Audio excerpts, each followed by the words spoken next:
قانون شریعت پوری دھرتی پر نافذ ہوتا ہوا بھی دکھا دے ان گنہگار آنکھوں کو، تاکہ انسانیت کو پتہ چلے چین اس قانون میں ہے، آرام و راحت اس قانون میں ہے۔ یہ قانون نافذ کر کے دیکھو، ڈاکہ بھی ختم ہو جائے گا، چوریاں بھی ختم ہو جائے گی، فساد و کرپشن بھی ختم ہو جائے گا، عزتیں بھی نہیں لوٹے گی، آبروئیں بھی محفوظ ہوگی، خوشحالی کا دور دورہ ہوگا، اور ایسا دور دورہ ہوگا کہ زکوٰۃ لینے والا زکوٰۃ دینے کے لیے آئے گا کہ بھائی لے کے مجھے فارغ کر دو ذمہ داری سے، لیکن کوئی لینے والا نہیں ہوگا۔ اللہ ہماری ان گنہگار آنکھوں کو موقع بھی عطا فرمائے۔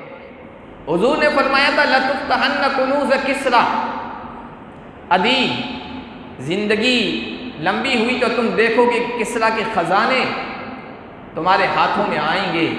مجھے تعجب ہو رہا تھا کہ کسریٰ کے جیسی سپر پاور طاقت ہم جیسے بدبوؤں، سیدھے سادے رہنے والوں، دنیا کی ترقی میں پیچھے رہنے والوں، سادہ زندگی بسر کرنے والوں کے ہاتھوں سے شکست کھائے گی، اس کا زوال ہوگا، وہ ہمارے سامنے ہار جائیں گے، کیسے ہوگا؟ لیکن فوالذی نفسی بیدہ، اس ذات کی قسم جس کے قبضے میں عدی کی جان ہے، عدی کی روح ہے، میں نے اپنی آنکھوں سے دیکھا، آنکھوں سے دیکھا نہیں بلکہ میں اس لشکر میں شامل تھا جس لشکر نے کسریٰ کے علاقے ایران کو فتح کیا ہے، اور میں ان مجاہدین میں شامل تھا جنہوں نے کسریٰ کے خزانوں کو مال غنیمت کے طور پر اکٹھا کیا ہے، جمع کیا ہے اور حاصل کیا ہے۔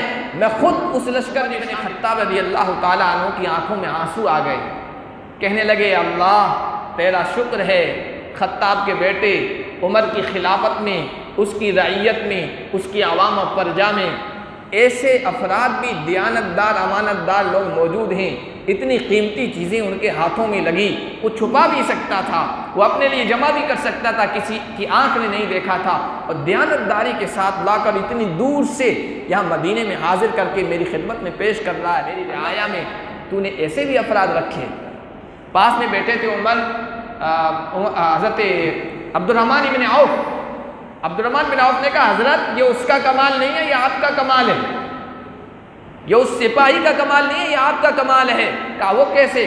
کہا حضرت آپ بڑے ہیں، آپ ذمہ دار ہیں، آپ حکمراں ہیں، آپ دیانتدار ہیں، اس دیانتداری کا اثر آپ کے ایک عام فوجی پر پڑا ہے، آپ کرپشن نہیں کرتے ہیں، اس کا اثر آپ کے اس فوجی پہ پڑا ہے۔ بڑا جس طرح کا ہوتا ہے ماتحتوں پر اثرات اسی طرح کے پڑتے ہیں۔ حکومت پر ظالم و جابر آ کے بیٹھ جاتا ہے تو عوام بھی ظالم و جابر بن جاتی ہے، کمزور لوگوں پر ظلم کرتی ہے، اور اوپر عدل و انصاف والا آ کے بیٹھ جاتا ہے تو پھر پورے ماحول میں عدل و انصاف کا دور میں پورا کا پورا ریونیو، پورا خزانہ بھیج دیا، اور یہ لکھ کر بھیجا کہ امیر المومنین اللہ تبارک و تعالیٰ کی نازل کی ہوئی شریعت کے قانون کے نافذ کرنے کی وجہ سے، قرآن کے اصولوں پر چلنے کی برکت کی وجہ سے، اور آپ جیسے عادل انصاف کرنے والے، رعایا کا خیال رکھنے والے حکمراں کی برکت سے اللہ تبارک و تعالیٰ نے اتنا خوشحال بنایا ہے کہ کوئی زکوٰۃ لینے والا، وظیفہ لینے والا رہا ہی نہیں ہے، یہ سب کچھ بچ گیا ہے، پورا کا پورا آپ کی خدمت میں مدینہ دارالخلافت بھیج رہا ہوں۔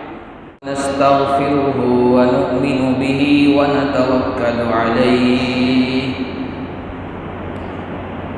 ونعوذ بالله من شرور أنفسنا ومن سيئات أعمالنا من يهده الله فلا مضل له ومن يضلله فلا هادي له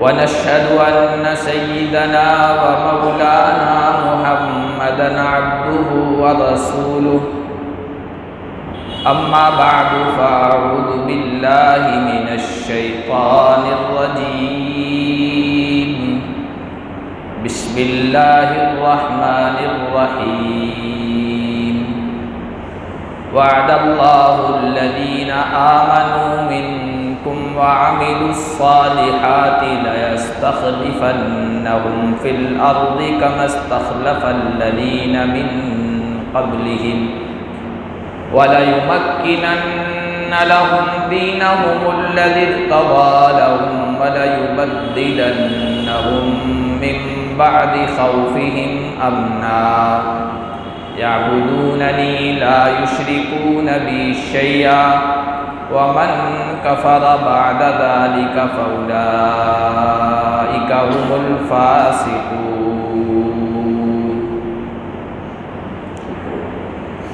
وقال تعالى ولو أن أهل القرى آمنوا واتقوا لفتحنا عليهم بركات من السماء والأرض ولكن كذبوا فأخذناهم بما كانوا يكسبون. درود شریف پر اللهم صل على محمد وعلى آل محمد كما صليت على إبراهيم وعلى آل إبراهيم إنك حميد مجيد. اللهم بارك على محمد وعلى آل محمد كما باركت على إبراهيم وعلى آل إبراهيم إنك حميد مجيد. میرے محترم بزرگوں اور عزیز دینی بھائیوں، اللہ تبارک و تعالی نے دین اسلام کو آخری دین کے طور پر بھیجا ہے. قیامت تک آنے والے انسانوں کی ہدایت، رہنمائی، کامیابی اور فلاح اللہ تعالیٰ نے اسی دین میں رکھی.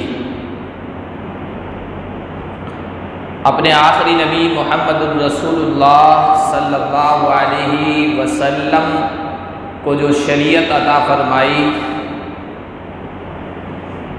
اس شریعت پر چلنے میں اللہ تعالیٰ نے دنیا کی خوشحالی کا بھی وعدہ فرمایا ہے اور آخرت کی کامیابی کا بھی وعدہ فرمایا ہے. وعد اللہ الذین آمنوا منکم وعملوا الصالحات، جو ایمان لے آئے اور شریعت پر عمل کر کے جو نیک اعمال کر رہے ہیں ان سے اللہ کا وعدہ ہے. لَيَسْتَخْلِفَنَّهُمْ فِي الْأَرْضِ، اللہ انہیں زمین میں اپنا خلیفہ بنائے گا، زمین میں خلافت، امارت عطا فرمائے گا. جیسا کہ تم سے پہلے جو لوگ گزرے ہیں ان کو اللہ تعالیٰ نے ایمان اور شریعت پر چلنے کی وجہ سے اس دھرتی پر خلافت عطا فرمائی، اور اللہ تمہارے دین کو مضبوط کر دے گا. وَلَيُبَدِّلَنَّهُم مِّن بَعْدِ خَوْفِهِمْ أَمْنًا مِّن بَعْدِ خَوْفِهِمْ أَمْنًا. اور یہ جو خوف ہے، ڈر ہے، دشمنوں کا رعب ہے، اللہ اس خوف کو ختم کر دے گا، امن عطا فرمائے گا، چین و سکون اور خوشحالی کا ماحول عطا فرمائے گا. شرط یہ کہ یعبدوننی لا یشرکون بی شیئا، میری ہی عبادت کرتے رہنا اور کسی اور کو شریک مت کرنا. یہ اللہ تعالیٰ کا وعدہ ہے. قرآن کریم کی تشریح جو ہے، وضاحت، ڈیٹیل، یہ حدیث ہے. تو اس آیت میں جو اللہ تعالیٰ نے وعدہ کیا ہے اس کی تشریح، اس کی وضاحت میں حدیث شریف سے کرنا چاہوں گا.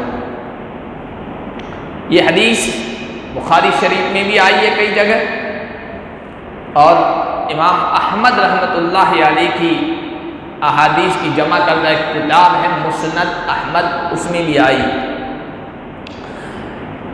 راوی ہیں حضرت عدی ابن حاتم. عدی ابن حاتم کا نام آپ حضرات نے سنا ہوگا، حاتم کا نام تو سنا ہی ہوگا. حاتم طائی بہت زیادہ سخی مشہور سخی گزرا۔ تو کچھ لوگ ہوتے ہیں جو کسی کام سے معروف و مشہور ہو جاتے ہیں، وہ کام ان سے مشہور ہو جاتا ہے۔ کہ سخیوں کا نام آئے گا تو حاتم طائی کا نام ذہنوں میں آتا ہے۔ بہادری اور طاقت و قوت کا نام آئے گا تو رستم کا نام آتا ہے، رستم پہلوان۔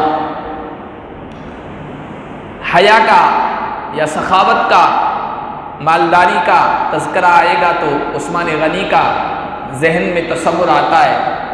غیرت، جوش و جذبہ، جلالت اور رعب کا تذکرہ آئے گا تو فوراً عمر فاروق کی طرف ذہن جائے گا، اس لیے کہ وہ ان چیزوں میں مشہور ہو گئے۔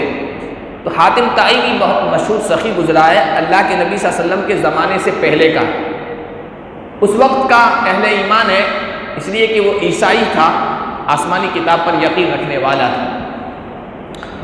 خود تو اللہ کے نبی صلی اللہ علیہ وسلم کا زمانہ اس نے نہیں پایا، لیکن اس کے دو بیٹے، ایک بیٹا اور ایک بیٹی صحابیہ ہے، حضور پر ایمان لے آئی۔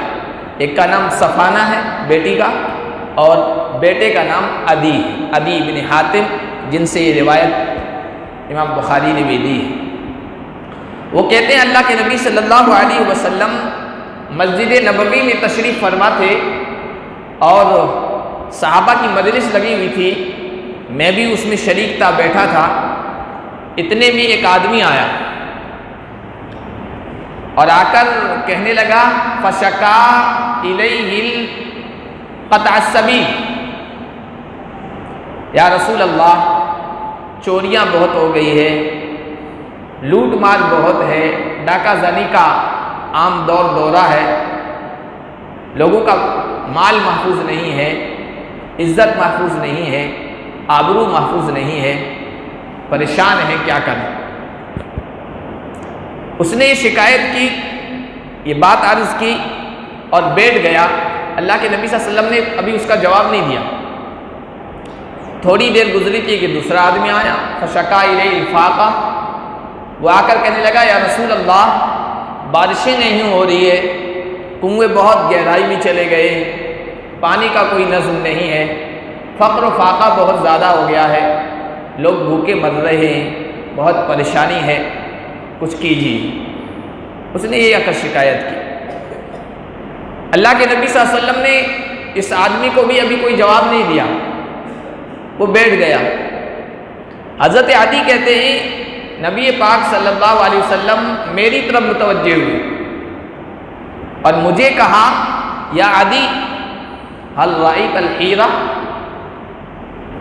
عدی تم نے ہیرا دیکھا ہے؟ ایک جگہ کا نام ہے، تم نے ہیرا دیکھا ہے؟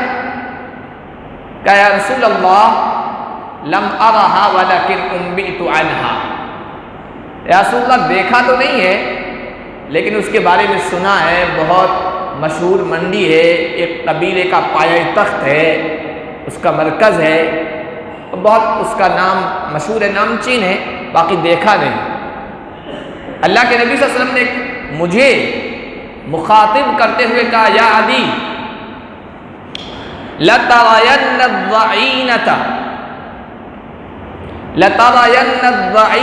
تَرْتَحِلُ مِنَ الْحِيرَةِ وَتَطُوفُ بِاللَّهِ وَتَرْجِعُ لَا يَخَافُ أَحَدًا لَا تَخَافُ أَحَدًا إِلَّا اللَّهُ۔ ابھی ایک ایسا زمانہ آئے گا، اس ہیرا سے ایک خاتون چلے گی جو سواری پر سوار ہوگی، کجاوا سامان سے لدا ہوا ہوگا، زیورات اس کے پہنے ہوئے ہوں گے، اکیلی وہاں سے چلے گی، بیت اللہ آئے گی، بیت اللہ کا طواف کرے گی، واپس جائے گی، کسی کا خطرہ نہیں ہوگا، اللہ کے علاوہ کسی کا ڈر نہیں ہوگا۔ ہیرا سے بیت اللہ کی جو دوری ہے، کی مسافت ہے، کوئی معمولی نہیں ہے۔ آج کا دور نہیں تھا فلائٹ کا، بس 1 گھنٹے میں پون گھنٹے میں پہنچ گئے۔ اونٹوں کا، گھوڑوں کا دور تھا، کئی دن لگ جایا کرتے تھے۔ اکیلی عورت ذات چلے گی اور سب کچھ سامان ہوگا، نہ ڈاکہ زنی کا، نہ چوری کا، نہ عزت و آبرو کے پامال ہونے کا ڈر ہوگا، بڑے اطمینان سے آئے گی اور جائے گی، اللہ کے علاوہ کسی کا ڈر نہیں ہوگا۔ حضرت عدی کہتے ہیں کہ حضور نے جب یہ کہا نا میں حیران رہ گیا، حیرت میں ڈوب گیا. میرے دماغ میں ایک سوال کھڑا ہوا، سوال آیا لیکن میں نے حضور سے نہیں کہا. دل ہی دل میں میں سوچنے لگا ٹھیک ہے دوسرے لوگ سدھر جائیں گے، کوئی کسی کے جان مال عزت و آبرو پر حملہ نہیں کرے گا، لیکن آئین دیار بنی طی، میرا قبیلہ جو قبیلہ بنی طی ہے اس کے نوجوان بدماشوں کی حالت مجھے معلوم ہے. جو وہاں سے گزرتا ہے کوئی ان کے ڈاکے سے ان کے حملے سے مشہور نہیں ہوتا ہے، اور میرا قبیلہ بیچ میں پڑتا ہے. چلو دوسرے لوگ سدھر جائیں گے، میرے قبیلے کے لوگوں کی حالت مجھے معلوم ہے، ان سے بھی وہ عورت محفوظ ہو کے چلی جائے گی. میری سمجھ میں نہیں آ رہا تھا، لیکن حضور نے کہا ہے، محمد عربی کہہ رہے ہیں تو ہوگا. ابھی میں یہی سوچ رہا تھا کہ یہ کیسے ہوگا ایسا امن والا ماحول، کہ حضور نے پھر دوسری بات کہہ دی، لئن طالت بک حیات یا عدی، اے عدی اگر تمہاری زندگی لمبی ہوئی، اگر تمہاری زندگی لمبی ہوئی،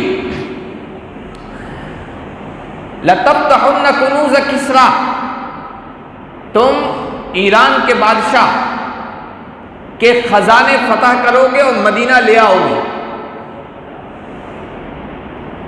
ایران کا بادشاہ کسریٰ کوئی معمولی آدمی نہیں ہے، سپر پاور طاقت اس زمانے کی. سپر پاور تو ایسے اللہ ہی ہے، لیکن چونکہ عوام میں یہ مشہور ہو گیا ہے، دو سپر پاور طاقتیں امریکہ اور روس. تو اس زمانے میں بھی اسی طرح تھا، ایک ایران تھا فارس اور ایک روم تھا. کہا کہ کسریٰ کے خزانے تم فتح کرو گے اور مدینہ لے آؤ گے. اللہ کے نبی صلی اللہ علیہ وسلم سے میں نے سوال کر لیا اب کی مرتبہ، یا رسول اللہ کس کی بات کر رہے ہیں؟ سپر پاور کا زوال، اس کی شکست ہمارے ہاتھوں ہوگی، سمجھ میں نہیں آ رہا کون سا کسریٰ آپ کہہ رہے ہیں؟ کسریٰ ابن ہرمز، ایران کے بادشاہ، بڑے طاقتور حکمراں، کسریٰ کی بات کر رہے ہیں آپ؟ کہاں؟ ہاں نام اسی کی بات کر رہا ہوں، کسی اور کی نہیں. وہ کہتے میں اور حیرت میں پڑ گیا، سمجھ میں تو نہیں آ رہا تھا کہ کیسے ہوگا، ہمارے ہاتھوں سپر پاور کی شکست ہوگی، لیکن اللہ کے نبی کہہ رہے تو ہوگا. ابھی میں اسی سوچ میں تھا کہ حضور نے تیسری بات کہی، کہا یا عدی، اے عدی، لئن طالت بک حیات، اگر تمہاری زندگی لمبی ہوئی تو تم دیکھو گے یخرج الرجل منکم، تم میں سے ایک آدمی جائے گا، نکلے گا اپنے گھر سے، بملء کفہ من الذهب والفضہ، سونے اور چاندی کے تھیلے بھر کر، اپنے ہاتھوں میں سونا اور چاندی لے کر گھر سے نکلے گا.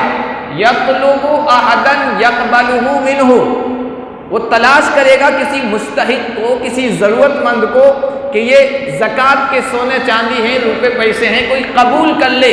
فلا یجد احدا یقبلہ، ایسی خوشحالی ہوگی، ایسی مالداری ہوگی، ہر شخص اتنا مال والا ہوگا کہ وہ قبول کرنے کے لیے تیار نہیں ہوگا کہ بھائی کسی مستحق کو جا کے دو، مجھے اللہ تعالیٰ نے خوب دے دیا. ایسا خوشحالی کا دور آئے گا، ایسا خوشحالی کا دور آئے گا.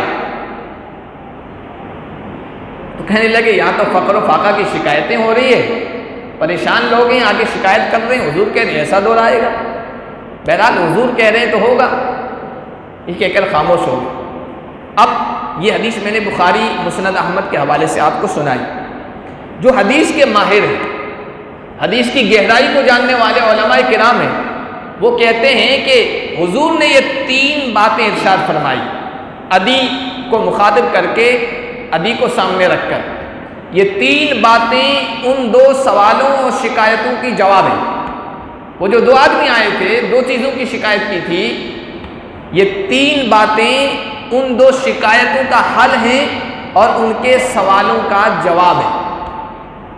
یعنی حضور فرما رہے ہیں اے لوگو، جو میں لے کر آیا ہوں، جو دین میں لے کے آیا ہوں، اس دین پہ چل کے دیکھو. جو قرآن میں لے کر آیا ہوں، اس قرآن کو اپنا کے دیکھو. جو شریعہ قانون میں لے کے آیا ہوں، اس شریعہ قانون کو اپنی زندگی میں، حکومت میں نافذ کر کے دیکھو، تو تم دیکھو گے کہ فقر و فاقہ بھی دور ہوگا، ڈاکہ زنی بھی ختم ہوگی، لوٹ مار کا آدمی سوچتے بھی ہوئے ڈرے گا، تصور کرے گا کہ بہت سخت سزا ہوگی، ہر ایک کی عزت بھی محفوظ ہوگی، آبرو بھی محفوظ ہوگی، فقر و فاقہ بھی ختم ہوگا، خوشحالی کا دورہ ہو جائے گا، امن و امان، چین و سکون کی فضا قائم ہو جائے گی۔ جو شریعت میں لے کے آیا ہوں وہ قائم کر کے دیکھو، وہ نافذ کر کے دیکھو، اس پر اتر کر دیکھو۔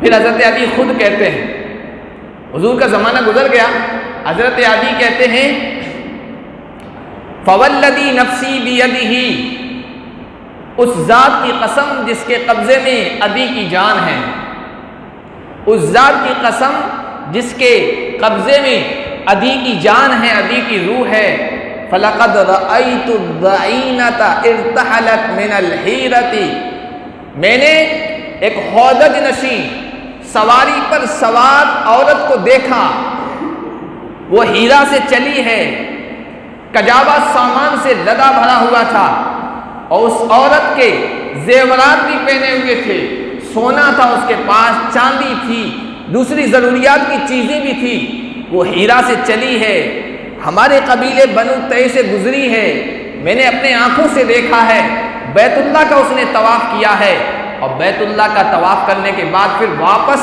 اسی راستے سے آئی ہے، اپنے وطن پہنچی ہے، نہ اس کو کسی ڈاکے کا خدشہ تھا، نہ چوری کا خوف تھا، نہ لوٹے جانے کا ڈر تھا، نہ عزت و آبرو کے لوٹے جانے کا خطرہ تھا، وہ امن کے ساتھ آئی ہے، امن کے ساتھ واپس گھر پہنچی ہے۔ محمد عربی کی جو پیشین گوئی تھی میں اپنی آنکھوں سے وہ دیکھ چکا ہوں، یہ پوری ہو چکی ہے۔ پھر کہنے لگے کہ حضور نے فرمایا تھا لَتُفْتَحَنَّ كُنُوزَ کسریٰ، عدی زندگی لمبی ہوئی تو تم دیکھو گے کہ کسریٰ کے خزانے تمہارے ہاتھوں میں آئیں گے۔ مجھے تعجب ہو رہا تھا کہ کسریٰ کے جیسی سپر پاور طاقت ہم جیسے بدبوؤں، سیدھے سادے رہنے والوں، دنیا کی ترقی میں پیچھے رہنے والوں، سادہ زندگی بسر کرنے والوں کے ہاتھوں سے شکست کھائے گی، اس کا زوال ہوگا، وہ ہمارے سامنے ہار جائیں گے، کیسے ہوگا؟ لیکن فوالذی نفسی بیدہ، اس ذات کی قسم جس کے قبضے میں عدی کی جان ہے، عدی کی روح ہے، میں نے اپنی آنکھوں سے دیکھا، آنکھوں سے دیکھا نہیں بلکہ میں اس لشکر میں شامل تھا جس لشکر نے کسریٰ کے علاقے ایران کو فتح کیا ہے، اور میں ان مجاہدین میں شامل تھا جنہوں نے کسریٰ کے خزانوں کو مال غنیمت کے طور پر اکٹھا کیا ہے، جمع کیا ہے اور حاصل کیا ہے، میں خود اس لشکر میں شامل تھا۔ اس کو شکست ہوئی ہے، اس کا سارا خزانہ محمد عربی کے غلاموں کے ہاتھوں میں آیا ہے، میں ان جمع کرنے والوں میں شامل تھا۔ کسریٰ کے خزانوں کی بات آئی تو بیچ میں ایک بات سیرت کے حوالے سے بیان کر دوں کہ جب یہ کسریٰ کے خزانے سونے، چاندی، زیورات، ہیرے جواہرات، غالیچے ریشم کے، عجیب و غریب آپ تاریخ اٹھا کر دیکھیں کیسے عیش و عشرت کی زندگی اس وقت کے بادشاہ گزارا کرتے تھے اور عوام مظلوم پریشان تھے، اور آج بھی ایسا ہے۔ بھاگے ہوئے شکست خوردہ کمانڈروں، فوجیوں کے محلات آپ نے دیکھے ہوں گے، اندر خدا کے سیدھے سادے بندے مزے کر رہے ہیں، کیسے خزانے اور کیسے ان کے محلات ہیں، ہم تصور بھی نہیں کر سکتے۔ تو وہ خزانے آئے، عمر ابن خطاب رضی اللہ تعالی عنہ مسجد نبوی میں بیٹھے ہیں، خزانے لا کر وہاں جمع کیے گئے، حضرت عمر ادھر ادھر ہاتھ سے کر رہے ہیں، یہ چیز فلاں ہے، یہ چیز فلاں، یہ چیز فلاں ہے۔ کسریٰ کے کنگن دکھ نہیں رہے تھے، جو وہ پہنا کرتا تھا کنگن نہیں دکھے۔ عمر ابن خطاب نے کہا کسریٰ کا تاج بھی آ گیا، غالیچے بھی آ گئے، ہیرے جواہرات بھی آ گئے، کنگن کہاں؟ کہا کہ دیکھ نہیں رہے، کہا کہ آنا تو چاہیے، نبی نے فرمایا تھا کسریٰ کے کنگن آئیں گے، اور فرمایا بھی کب تھا؟ اللہ اکبر، محمد عربی ہجرت کے موقع پر کافروں سے چھپ کر اپنی جان کی حفاظت کرتے ہوئے چھپ چھپا کر مدینے جا رہے ہیں، پیچھے سے سراقہ ابن مالک پیچھا کر رہا ہے 100 سرخ اونٹوں کی لالچ میں، اور حضور کے جب قریب آیا ہے تو اس کا گھوڑا جو ہے وہ بدک گیا اور دھنس گیا، گر گیا، اس نے دوبارہ 7 کوشش کی، پھر اسے یقین ہو گیا کہ نہیں یہ کوئی اللہ کی طرف سے مدد یافتہ شخصیت ہے، معافی مانگنے لگا۔ حضور نے اس وقت فرمایا تھا، آدمی سوچ بھی نہیں سکتا کہ جو آدمی خود اپنی جان کی حفاظت کے لیے بھاگ رہا ہو، جا رہا ہو، وہ کیا کہہ رہا ہے۔ حضور نے فرمایا تھا کسرا تمہارا اس وقت کیا رہا ہوگا، تلبسو اصابر کسرا، سراقہ تمہارا اس وقت کیا حال ہوگا جب کسرا کے کنگن تمہارے ہاتھوں میں آئیں گے اور تم ان کو حاصل کرو گے۔ سراقہ کو بھی سمجھ میں نہیں آ رہا تھا کہ یہ کیسے ہوگا۔ بہرحال حضرت عمر بن خطاب رضی اللہ تعالیٰ عنہ نے کہا کہ ہجرت کے موقع پر حضور نے پیشین گوئی فرما دی ہے تو کسرا کے کنگن تو آنے بہت قیمتی تھے۔ کچھ دیر گزری تھی کہ ایک مجاہد آیا ایک تھیلی پوٹلی باندھے ہوئے اور آ کر حضرت عمر بن خطاب رضی اللہ تعالیٰ عنہ کی خدمت میں پیش کی اور کہا امیر المومنین خلیفۃ المسلمین یہ کسرا کے کنگن ہیں، مجھے حاصل ہوئے، میں نے اس کو کھول کے دیکھا، اندر دیکھا کہ کنگن ہیں قیمتی، تو میں نے واپس اس کو باندھا اور بحفاظت آپ کی خدمت میں لا کر یہ حاضر کر دیے ہیں۔ جب اس نے یہ بات کہی عمر بن خطاب رضی اللہ تعالیٰ عنہ کی آنکھوں میں آنسو آ گئے، کہنے لگے اللہ تیرا شکر ہے خطاب کے بیٹے عمر کی خلافت میں، اس کی رعیت میں، اس کی عوام و پرجا میں ایسے افراد بھی دیانتدار امانت دار لوگ موجود ہیں، اتنی قیمتی چیزیں ان کے ہاتھوں میں لگی، وہ چھپا بھی سکتا تھا، وہ اپنے لیے جمع بھی کر سکتا تھا، کسی کی آنکھ نے نہیں دیکھا تھا، اور دیانتداری کے ساتھ لا کر اتنی دور سے یہاں مدینے میں حاضر کر کے میری خدمت میں پیش کر رہا ہے۔ اللہ تیرا شکر ہے میری امت میں، میری رعایا میں تو نے ایسے بھی افراد رکھے۔ پاس میں بیٹھے تھے عمر حضرت عبدالرحمن بن عوف نے کہا حضرت یہ اس کا کمال نہیں ہے، یہ آپ کا کمال ہے، یہ اس سپاہی کا کمال نہیں ہے، یہ آپ کا کمال ہے۔ کہا وہ کیسے؟ کہا حضرت آپ بڑے ہیں، آپ ذمہ دار ہیں، آپ حکمراں ہیں، آپ دیانتدار ہیں، اس دیانتداری کا اثر آپ کے ایک عام فوجی پر پڑا ہے، آپ کرپشن نہیں کرتے ہیں، اس کا اثر آپ کے اس فوجی پہ پڑا ہے۔ بڑا جس طرح کا ہوتا ہے ماتحتوں پر اثرات اسی طرح کے پڑتے ہیں۔ حکومت پر ظالم و جابر آ کے بیٹھ جاتا ہے تو عوام بھی ظالم و جابر بن جاتی ہے، کمزور لوگوں پر ظلم کرتی ہے، اور اوپر عدل و انصاف والا آ کے بیٹھ جاتا ہے تو پھر پورے ماحول میں عدل و انصاف کا دورہ ہوتا ہے۔ یہ آپ کا اثر۔ تو یہ دوسری بات بھی پوری ہوگی۔ عدی کہتے ہیں میں نے اپنی آنکھوں سے دیکھا، بلکہ میں ان خزانوں کو، کسرا کے خزانوں کو جمع کرنے والوں میں خود شامل تھا۔ اور پھر کہنے لگے تیسری پیشین گوئی ابھی میں نے دیکھی نہیں ہے، لیکن مجھے یقین ہے کہ جس طرح یہ 2 پیشین گوئی حضور کی میں اپنی آنکھوں سے دیکھ چکا ہوں، یہ بھی پوری ہو جائے گی، اور یہ بھی دیکھ لوں گا، یہ بھی پوری ہو جائے گی۔ اس طرح مجھے یقین ہے جس طرح آدمی رات کو سوتا ہے اسے یقین ہوتا ہے کہ صبح ہوگی، دن چڑھے گا، سورج طلوع ہوگا، کتنا یقین ہوتا ہے، اس سے بھی زیادہ مجھے یقین ہے کہ یہ پیشین گوئی بھی پوری ہوگی۔ اور محدثین فرماتے ہیں حضرت عمر بن خطاب رضی اللہ تعالیٰ عنہ کے زمانے ہی میں یہ پیشین گوئی بھی پوری ہو گئی۔ وقت نہیں ہے، میں مختصراً اس کو بیان کرنے کی کوشش کر رہا ہوں۔ عمر بن خطاب کے زمانے میں تیسری پیشین گوئی بھی پوری ہو گئی۔ تاریخ کی کتابوں میں، سیرت کی کتابوں میں لکھا، کتاب الاموال ہمارے یہاں ایک بہت مشہور کتاب ہے، ان کے مصنف نے لکھا کہ عمر بن خطاب رضی اللہ تعالیٰ عنہ کے زمانے میں حضرت معاذ بن جبل کل قیامت کے دن علماء کا جھنڈا جن کے ہاتھ میں ہوگا، علماء ان کے جھنڈے کے تلے ہوں گے۔ ان کے زمانے میں وہ یمن کے گورنر تھے، حضور کے زمانے میں بھی گورنر تھے، حضور نے وہاں گورنر بنا کر بھیجا تھا۔ تو حضرت عمر بن خطاب کے زمانے میں انہوں نے اپنے صوبے، اپنے راجیہ یمن کے علاقے میں جو زکوٰۃ، عشر، صدقہ خیرات، خراج، جزیہ، ٹیکس وغیرہ جو وصول ہوا تھا، اس سب کا ایک حصہ، 3 حصے کر لیجئے، پورے 1/3، 3 حصے کر لیجئے، ایک حصہ عمر بن خطاب رضی اللہ تعالی عنہ کے یہاں بھیج دیا مدینے میں۔ وہ صوبائی حکومت تھی، راجے کی حکومت، یہ سینٹرل حکومت ہے، تو سینٹرل حکومت کے بیت المال کو بھیجا۔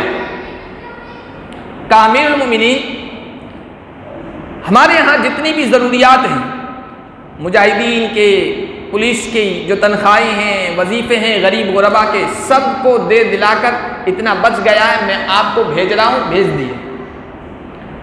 آپ دیکھیے ہمارے یہاں لڑائیاں ہوتی ہیں، سینٹرل حکومت اور راجیہ کی حکومتوں کے درمیان کشاکشی ہو جاتی ہے، خزانوں کے سلسلے میں، بجلی کے سلسلے میں، دوسری تیسری چیزوں کے سلسلے میں۔ اگر راجیہ سینٹرل کو پیسہ دے رہا ہے تو مرکزی حکومت کو خوش ہونا چاہیے کہ بھائی بچ بچا کر ہم ہی دے رہے ہیں، لیکن وہاں کی محمد عربی کے غلاموں کی مرکزی حکومت ناراض ہو گئی کہ مجھے کیوں بھیج دیا تم نے، اور کہا کہ معاذ تم تو عالم ہو، تجربہ کار ہو، حضور کے زمانے میں بھی گورنر رہ چکے ہو، تمہیں تو زکوٰۃ وغیرہ کا اصول معلوم ہے کہ تؤخذ من اغنیائہم وترد علی فقرائہم، جس علاقے کے مالدار ہیں ان سے وصول کی جائے گی اور اس علاقے کے غریبوں پر خرچ کی جائے، یہ حضور نے فرمایا۔ تو یمن کے مالداروں اور امیروں سے یہ تم نے حاصل کیا ہے، وہاں کے غریبوں پر خرچ کرو، یا مدینہ کیوں بھیج دیا؟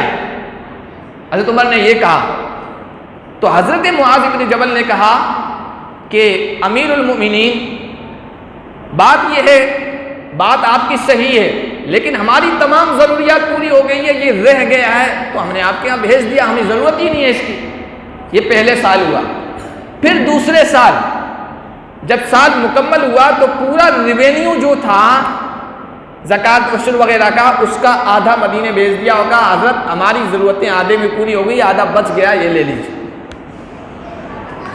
پھر تیسرے سال 3 حصے بھیج دیے اور کہا کہ ہماری ضرورتیں 1 حصے میں پوری ہو گئی ہے، اور چوتھے سال میں پورا کا پورا ریونیو، پورا خزانہ بھیج دیا، اور یہ لکھ کر بھیجا کہ امیر المومنین اللہ تبارک و تعالیٰ کی نازل کی ہوئی شریعت کے قانون کے نافذ کرنے کی وجہ سے، قرآن کے اصولوں پر چلنے کی برکت کی وجہ سے، اور آپ جیسے عادل، انصاف کرنے والے، رعایا کا خیال رکھنے والے حکمراں کی برکت سے اللہ تبارک و تعالیٰ نے اتنا خوشحال بنایا ہے کہ کوئی زکوٰۃ لینے والا، وظیفہ لینے والا رہا ہی نہیں ہے، یہ سب کچھ بچ گیا پورا کا پورا آپ کی خدمت میں، مدینہ دارالخلافت بھیج رہا۔ حضرت علی کہتے ہیں یہ تیسری پیشین گوئی بھی پوری ہوگی۔ حضور نے کہا تھا تم سونا چاندی لے کے نکلو گے، کسی مستحق کو تلاش کرو گے اور کوئی مستحق تمہیں نہیں ملے گا، اگر کوئی ملے گا تو کہے گا کل آتے تو۔ یہ بھی ایک دوسری حدیث کا حوالہ دے رہا ہوں۔ حضور کہتے صدقہ کرو، خیرات کرو، دو محتاجوں کا خیال رکھو، ورنہ ایک زمانہ ایسا آئے گا، آئندہ ایسا آنے والا ہے، محمد عربی کی پیشین گوئی ہے، ایسا زمانہ اب آنے والا ہے، آئندہ آئے گا قیامت سے پہلے پہلے۔ صدقہ لے کر نکلو گے، وہ کہے گا کہ کل آتے تو میں لے لیتا، مستحق تھا، آج اللہ نے مجھے بھی خوشحال بنا دیا، دینے والا بنا دیا۔ تو یہ تیسری پیشین گوئی بھی پوری ہو گئی عمر ابن خطاب کے زمانے میں۔ ایک واقعہ مختصر میں بیان کر کے بات ختم کرتا ہوں۔ عمر نام جو ہے نا یہ بڑا عجیب و غریب ہے۔ اللہ تعالیٰ نے عمر نام کے لوگوں سے بڑی خدمات لی ہے۔ عمر ابن خطاب، اب اسی زمانے میں 100 سال کے بعد عمر بن عبدالعزیز آئے۔ عمر بن عبدالعزیز کی زندگی کا، ان کی خلافت کا ایک واقعہ نقل کر کے بات ختم کرتا ہوں۔ حضرت عمر بن عبدالعزیز رحمۃ اللہ علیہ نے قرآن اور سنت کے مطابق خلافت قائم کی، حکومت چلائی۔ اللہ تعالیٰ نے شریعت اور قرآن کے نافذ کرنے کی وجہ سے کیا برکتیں عطا فرمائی وہ دیکھیے۔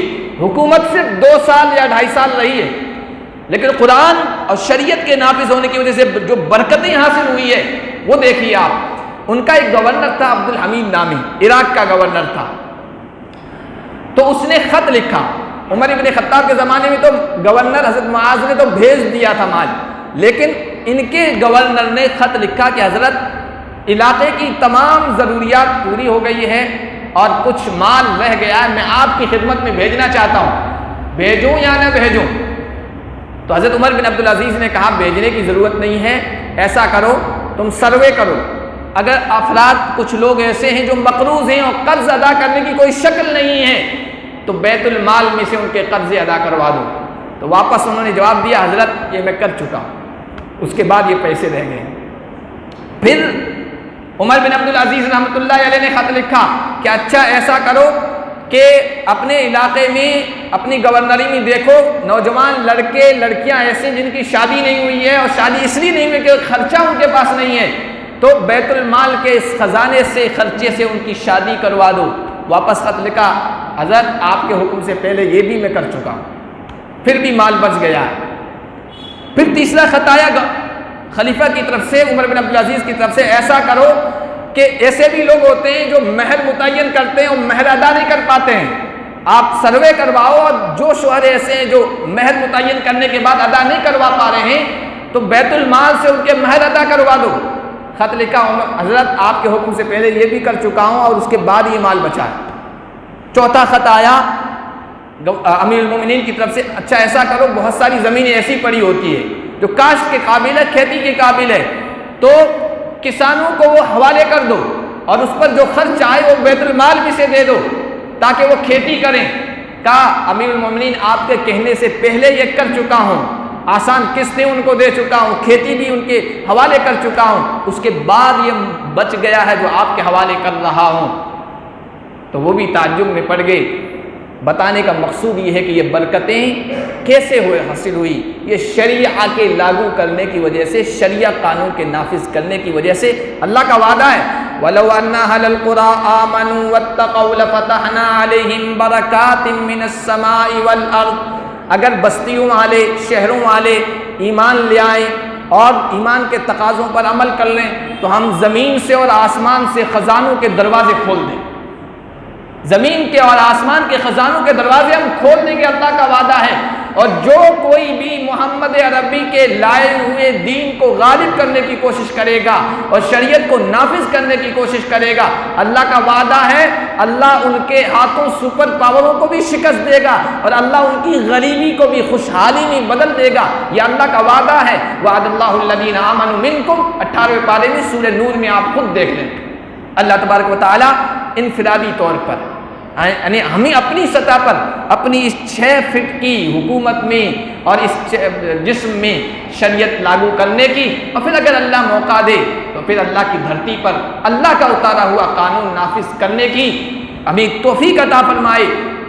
اور یہ بھی دیکھ لیں، سن لیں، ایک عام سا انسان لیکن قرآن کا وعدہ ہے، اللہ کا وعدہ ہے اللہ اس دین کو غالب کر کے رہے گا، بعز عزیز، بعز عزیز اور ذل ذلیل، عزت والا عزت کے ساتھ آئے گا اور پہلے سے ہی دین کو قبول کر لے گا، اور جو نہیں آئیں گے اللہ تعالیٰ انہیں شکست دے کر، ہار دلا کر، ذلیل کر کے اس دین میں داخل کرے گا۔ یہ ہونا ہے، ہو چکا وہ بھی، اور آگے ہونا ہے۔ اللہ کی حضور کی پیشین گوئی ہے، اللہ کا وعدہ ہے۔ اللہ پاک ہم نے اپنی آنکھوں سے اللہ کا اتارا ہوا قانون شریعت پوری دھرتی پر نافذ ہوتا ہوا بھی دکھا دے ان گنہگار آنکھوں کو، تاکہ انسانیت کو پتہ چلے چین اس قانون میں ہے، آرام و راحت اس قانون میں ہے۔ یہ قانون نافذ کر کے دیکھو، ڈاکہ بھی ختم ہو جائے گا، چوریاں بھی ختم ہو جائے گی، فساد و کرپشن بھی ختم ہو جائے گا، عزتیں بھی نہیں لوٹے گی، آبروئیں بھی محفوظ ہوگی، خوشحالی کا دور دورہ ہوگا، اور ایسا دور دورہ ہوگا کہ زکوٰۃ لینے والا زکوٰۃ دینے کے لیے آئے گا کہ بھائی لے کے مجھے فارغ کر دو ذمہ داری سے، لیکن کوئی لینے والا نہیں ہوگا۔ اللہ ہماری ان گنہگار آنکھوں کو موقع بھی عطا فرمائے اور دکھائے۔ وآخر دعوانا الحمدللہ رب العالمین۔